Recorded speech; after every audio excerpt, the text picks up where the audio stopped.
Noam Chomsky, Who Rules the World? Who rules the world? It's a question with a complicated answer, but an answer that you need to understand. Why? Because the states, organizations, corporations, and individuals who control global events and narratives aren't exactly acting in your best interest. In brief, after World War II, the United States emerged as the dominant global power, exercising its might across the world. Since then, its influence has slowly declined.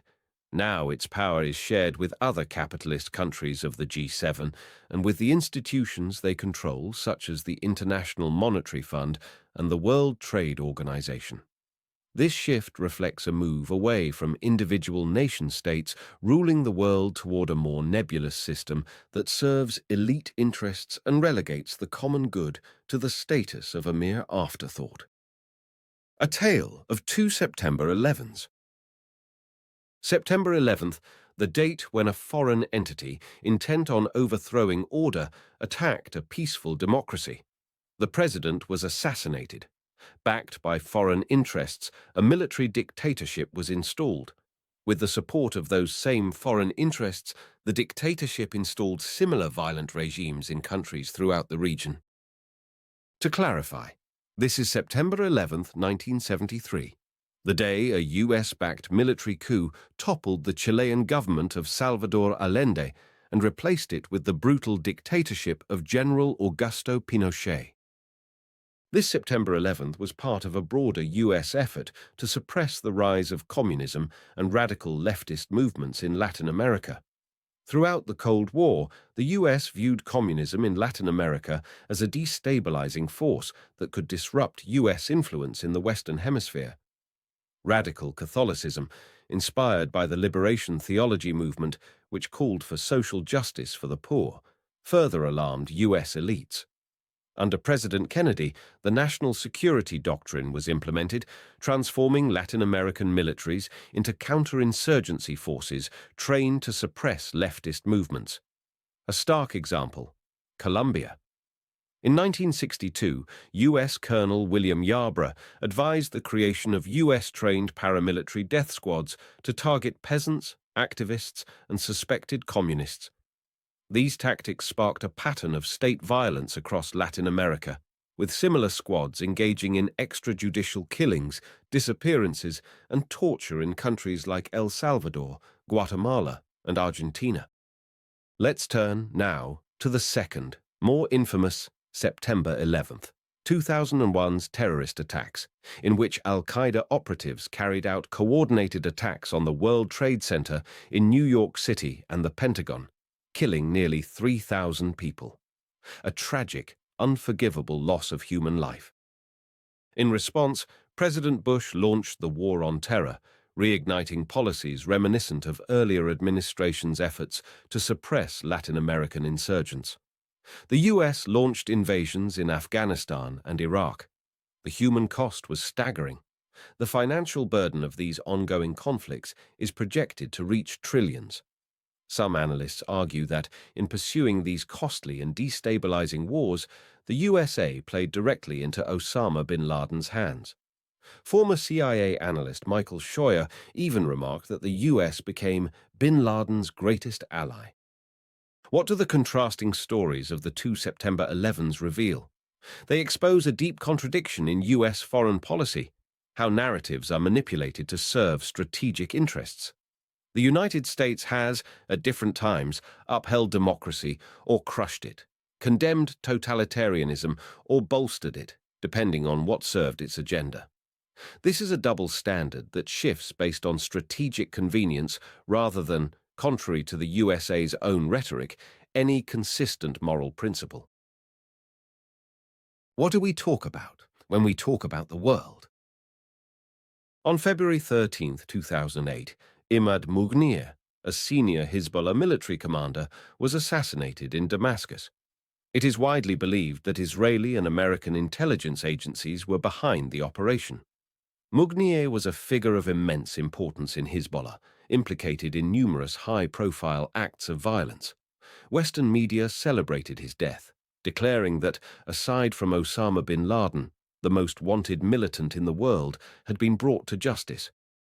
But this raises the question, who is the world? In this context, the world refers not to the global population, but rather to the political and media elites in Washington, London, and their supporters. Post 9/11, for example, US newspaper headlines suggested the world supported President George W. Bush's attacks on Afghanistan. In reality, international polls painted a starkly different picture. Support for the attacks was low as 2% in Mexico, for example, with widespread backing for finding a diplomatic solution instead. The assassination of Mugnier shows how the narrative of the world doesn't accurately reflect actual world events. Mugnier's involvement in the hijacking of the Israeli-bound Achille Lauro passenger ship, during which wheelchair-bound American passenger Leon Klinghoffer was murdered and thrown overboard, sparked global outrage, and rightfully so. However, the broader context is crucial. The hijacking was retaliation for the bombing of Tunis, a prior Israeli military attack that killed 75 civilians. Despite being an ally of Tunisia, the US knew of the impending attack but failed to issue a warning. The Achille Lauro incident was not the most devastating incident in the region that year. A much deadlier attack occurred in Beirut.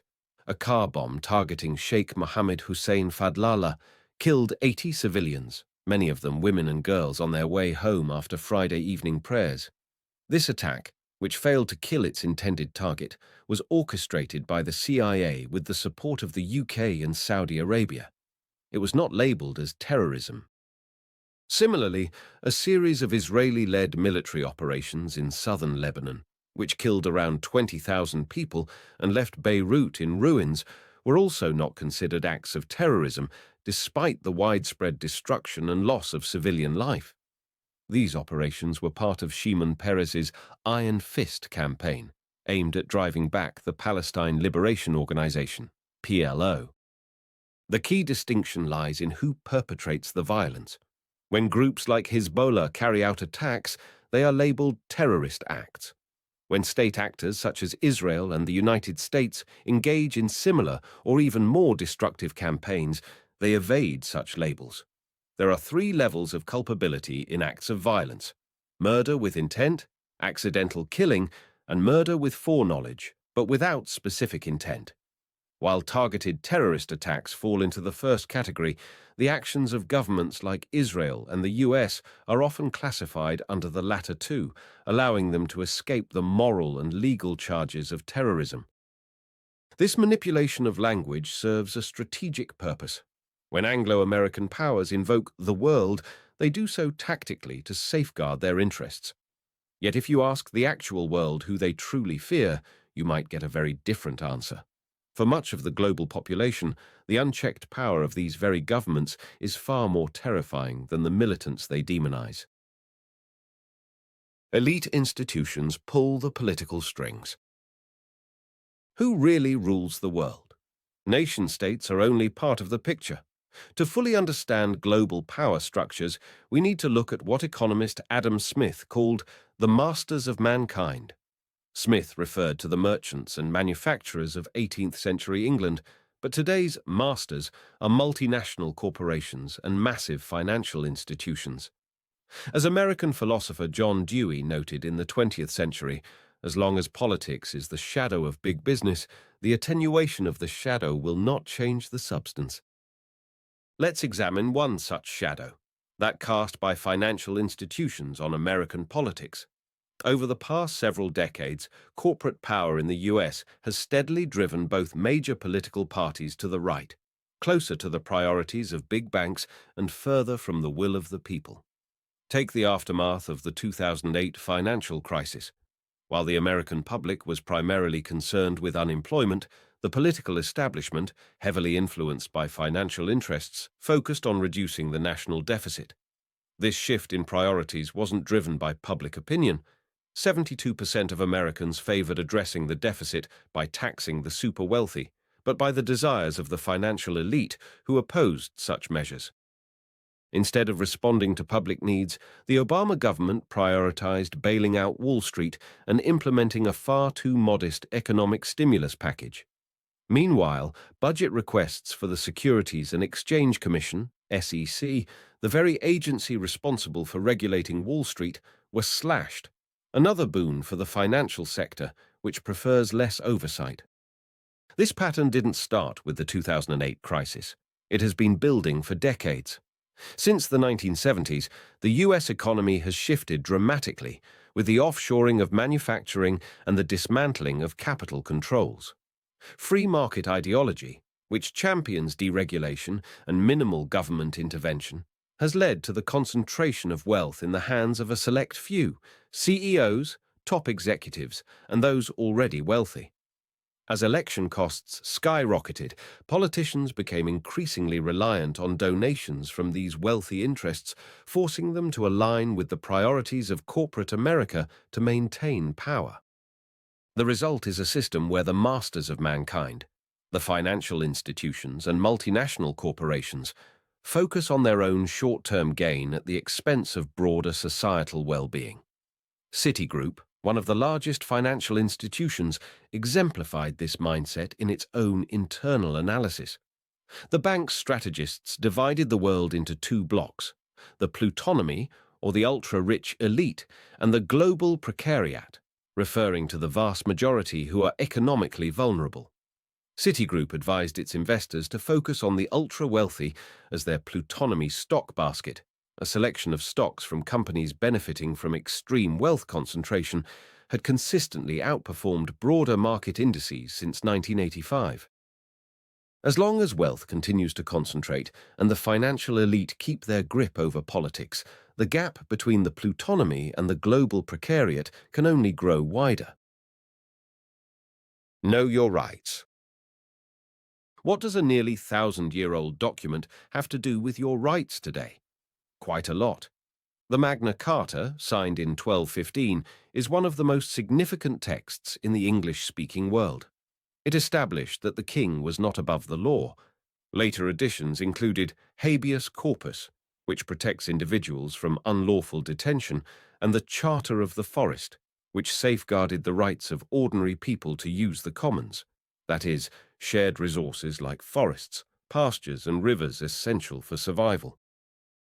The Magna Carta forms the basis for many constitutions, including the USA's. But other fundamental rights it advances still protected today. The right to the commons has been globally eroded as governments and corporations seek to privatize resources that rightly belong to all. Only recently, the World Bank supported a mining conglomerate's lawsuit against the country of El Salvador for trying to protect its land from destructive gold mining. Historically, this exploitation has been framed under legal doctrines like those used by imperial powers to seize indigenous land and displace native populations. The tragedy of the commons has often been cited to justify this exploitation. This refers to the idea that shared resources are inevitably depleted when individuals act in their own self-interest. Yet Nobel laureate Elinor Ostrom, among many others, has demonstrated that local communities often manage resources like fish stocks and water far more sustainably than corporations. Similarly, colonialist powers have deployed the legal doctrine of terra nullius, land belonging to no one, to justify seizing indigenous land and displacing native populations. The real tragedy of the commons is not their misuse by the people who rely on them, but their exploitation by corporate interests and colonizing entities. Just as they have frayed the right to the commons, governments have found ways to erode the rights enshrined in habeas corpus. For example, the US Constitution adopted the Magna Carta's promise that no free man would be punished without the lawful judgment of the land, with one appalling exception. Enslaved people were not considered free men. The 3/5 compromise counted black people as only a fraction of a person, cementing their dehumanization. Even after slavery was abolished, black life remained criminalized through vagrancy laws and other racist policies. While governments and corporations create loopholes to constrain our freedoms and access to resources, the Magna Carta serves as a reminder that the principles of justice and equality still stand. How long until midnight? The doomsday clock isn't your typical clock. Set by a team of scientists, it doesn't mark hours, but the perceived likelihood of global catastrophe. The closer its hands get to midnight, the closer humanity is to destruction. As of 2015, the clock stood at 3 minutes to midnight, with climate change and nuclear apocalypse pushing us toward disaster. Climate change is an existential threat. Melting glaciers are already raising sea levels. Projections show that, unchecked, rising waters are poised to submerge cities like New York and Mumbai. Yet international climate agreements fall short, like in 2015 when the US refused to ratify the Paris Agreement, undermining global efforts to limit warming. These agreements often rely on voluntary rather than enforceable measures. Nuclear risk is another looming danger. On multiple occasions, the world has come within milliseconds of nuclear annihilation. During the Cold War, the world narrowly avoided nuclear disaster more than once. In 1983, for example, Soviet officer Stanislav Petrov ignored a false alarm from the USSR's early warning system, which indicated incoming US missiles. His decision not to retaliate prevented a potential nuclear war. Today, nuclear proliferation persists, with powers like North Korea and others accelerating their arsenals. As with climate, decisions around nuclear weapons are driven more by power politics than by the security of the global population. So, who rules the world? A complex web of nation-states, corporate conglomerates, elite policymakers, and high-net-worth individuals. Who do they rule it for? Certainly not for you or for me. The world needs to change its course, and it is our responsibility to make sure that it does.